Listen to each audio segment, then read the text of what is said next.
con mi espíritu.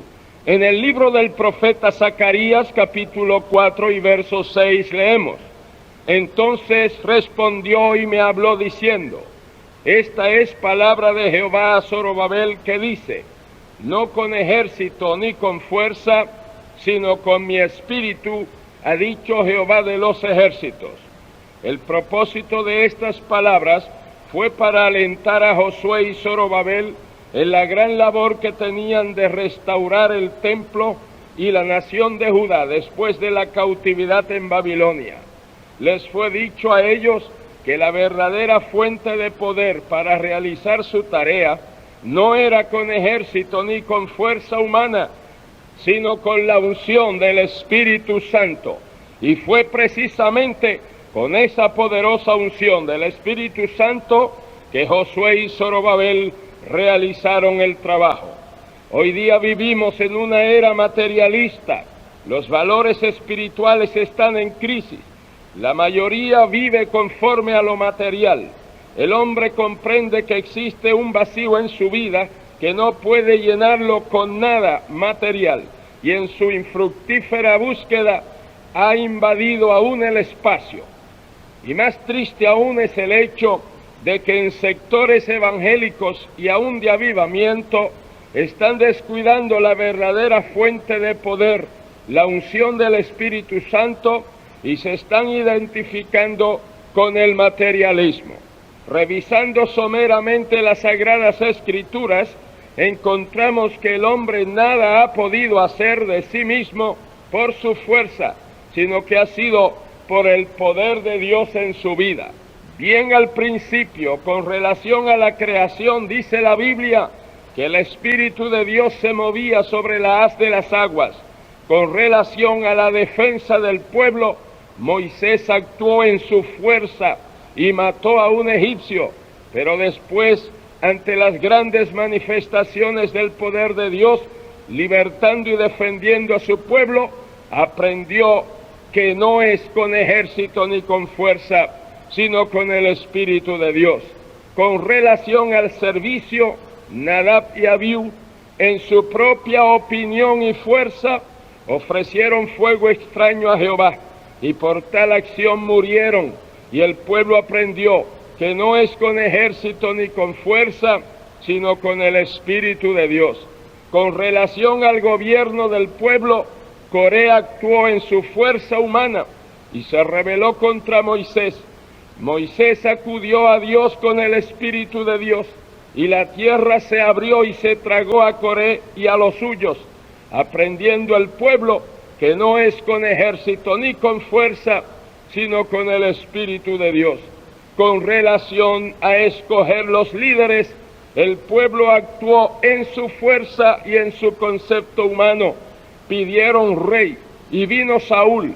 Ellos querían ser como las otras naciones. Aprendieron, pero ya tarde, que el verdadero rey es Jehová, que no es con ejército ni con fuerza, sino con el Espíritu de Dios. Con relación al origen y permanencia del poder, Samsón confió en su fuerza humana, en su fuerza física, y fracasó vergonzosamente, y aprendió que su fuerza física le venía por el Espíritu de Dios. Todas las profecías de los profetas antiguos no vinieron a ellos por su fuerza humana o intelectual, sino que es como dice el apóstol Pedro, que los santos hombres de Dios hablaron siendo inspirados por el Espíritu Santo. En el caso de nuestro maravilloso Salvador Jesucristo, no vino por voluntad humana, sino que fue concebido por el Espíritu Santo, fue bautizado por el Espíritu Santo, ministró con la unción del Espíritu Santo. En su crucifixión fue ofrecido por el Espíritu Santo. En su resurrección fue levantado por el Espíritu Santo. En su ascensión prometió enviar al Espíritu Santo. En el caso de los apóstoles y de la iglesia primitiva, todos fueron llenos del Espíritu Santo. Obraban milagros por el Espíritu Santo. Eran defendidos por el Espíritu Santo. evangelizaron a casi todo el mundo conocido por el poder del Espíritu Santo. En las epístolas vemos al Espíritu Santo usando a los escritores en las grandes revelaciones e interpretaciones de la obra de Cristo. Vemos los dones y los frutos del Espíritu Santo en plena operación. En el libro último de la Biblia, el Apocalipsis, encontramos el mismo poder del Espíritu Santo que recorre todas las Escrituras y dice: el que tiene oído, oiga lo que el Espíritu dice a las iglesias. Y a lo largo de la historia de la Iglesia de Jesucristo, sus grandes victorias han venido exclusivamente por medio del poder de la manifestación, de la unción, del bautismo, de los dones del Espíritu Santo. En el gran avivamiento de Gales, el poder del Espíritu Santo barrió como un tornado el pecado y la impiedad. El instrumento ungido por el poder del Espíritu Santo lo fue Evan Roberts. Las multitudes acudieron a Dios y las iglesias se llenaron. Se celebraban 3 cultos al día. La gente confesaba sus pecados. Las deudas olvidadas eran pagadas. Los teatros se cerraban. Hasta los mulos en las minas de carbón se dieron cuenta de la transformación de la gente, pues ya no les trataban con rigor. En 5 semanas, 20,000 personas se rindieron a Cristo. En las islas Hawái, otro gran avivamiento del Espíritu Santo sacudió esas islas en el 1837. El hombre lleno del poder del Espíritu Santo lo fue Titus Coan. Las multitudes acudían a escuchar la palabra de Dios. La gente temblaba, lloraba, gritaba, clamaban por perdón. Un domingo, 1,705 personas fueron bautizados en las aguas y 2,400 participaron de la Santa Cena. Cuando el hermano Coan salió de las islas Hawái, él mismo había bautizado 11,960 nuevos convertidos. En el año de 1821, un joven abogado en el pequeño pueblo de Adams, en el estado de Nueva York, se fue al bosque a orar. Allí fue lleno del poder del Espíritu Santo. Este fue el gran evangelista Carlos Finney. Mientras él predicaba, el poder de Dios era tan grande y tan real que el pueblo comenzaba a gemir y a implorar el perdón de Dios, y él tenía que detener su predicación y dejar que Dios trabajara en esas vidas. El gran predicador Spurgeon dijo, y citamos: si dejamos que el Espíritu Santo selle nuestro ministerio con poder, muy poco significará el talento humano. Los hombres pueden ser pobres y sin preparación intelectual. Sus palabras pueden ser hasta mal pronunciadas, pero si el poder del Espíritu Santo está en ellos, el más humilde predicador tendrá más éxito que el más erudito de los teólogos o el más elocuente de los predicadores. Es el extraordinario poder de Dios lo que necesitamos. No es talento humano, es unción espiritual, no poder mental.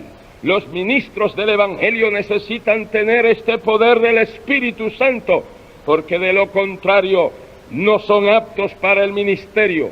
Aún los propios apóstoles tuvieron que guardar silencio, tuvieron que esperar en Jerusalén, no pudieron comenzar su labor hasta que fueron llenos del poder del Espíritu Santo. Termina la cita. Amados, en nuestros días el Espíritu Santo desea hacer lo mismo que ayer. La razón por qué el mundo no ha sido totalmente evangelizado es por la falta del poder del Espíritu Santo. Es porque generalmente hablando se estriba, se depende más de la fuerza humana, de la sabiduría humana, del talento humano, de todo esfuerzo y recurso humano, que del glorioso poder del Espíritu Santo. Nos olvidamos que el Espíritu Santo logra más en unos pocos minutos que todo lo que nosotros pudiéramos lograr en muchos años de intenso trabajo. Cuando los cristianos se humillan, consagran sus vidas a Cristo y reciben este poder del Espíritu Santo, sus vidas son transformadas, ganan más almas para Cristo en un día que las que pudieran ganar en toda su vida sin ese poder maravilloso. Esta es una necesidad para todos y es una promesa para todos. No importa de qué iglesia uno sea, con tal de que esté verdaderamente arrepentido y convertido. Si usted reconoce y comprende que necesita, como nunca antes, este glorioso poder del Espíritu Santo, obedezca a Dios y a su palabra, busque y reciba ese fuego santo del Espíritu de Dios. Si deseamos esto, tenemos que pagar el precio. Cuando un verdadero cristiano es lleno del Espíritu Santo, no es solamente para gozarse, para cantar coritos avivados y para hablar en lenguas, sino que esa persona se convierte en un testigo de Cristo y en un ganador de almas para el reino de los cielos. Hoy día se habla mucho del Espíritu Santo, de hablar en lenguas, de carisma, de carismáticos, pero cuando no se ve la transformación de la vida, cuando no se ve la nueva criatura, cuando no se ve que todo es hecho nuevo, y cuando se ve que las cosas viejas permanecen, que sigue la idolatría, la mariolatría, las ceremonias, los ritos y las liturgias muertas, resulta difícil creer que realmente esté el poder, el fuego, la gloria, el bautismo del Espíritu Santo. Porque siempre que el verdadero Espíritu Santo se ha manifestado en las vidas, ha habido una transformación milagrosa en aquellas vidas. Alabado sea el nombre del Señor. Hay que buscar a Dios, hay que creer la palabra de Dios, hay que confesar y abandonar el pecado, hay que tener hambre y sed de Dios, hay que saber que no es con ejército ni con fuerza, sino con el poder del Espíritu de Dios. ¡Qué maravilloso! Si mientras usted escucha este mensaje en este momento, usted se decidiera a ser lleno del poder del Espíritu Santo. Que sean todos llenos del Espíritu Santo. Que se repita como cuando Pedro predicaba a casa de Cornelio, que el Espíritu Santo cayó sobre todos los que oían y hablaban en lenguas y magnificaban a Dios. Que así sea. Amigo, escuche lo que el apóstol Pedro dijo en el día de Pentecostés y que es para usted ahora. Arrepentíos y bautícese cada uno de vosotros en el nombre de Jesucristo para perdón de los pecados y recibiréis el don del Espíritu Santo. Hermano, crea la palabra y sea lleno del Espíritu Santo. Oremos. Padre Santo, toda buena dádiva y todo don perfecto viene de tu mano. Te suplico ahora que derrames el glorioso poder del Espíritu Santo sobre cada uno de tus hijos en estos momentos. En el nombre de Jesús nuestro Señor. Amén.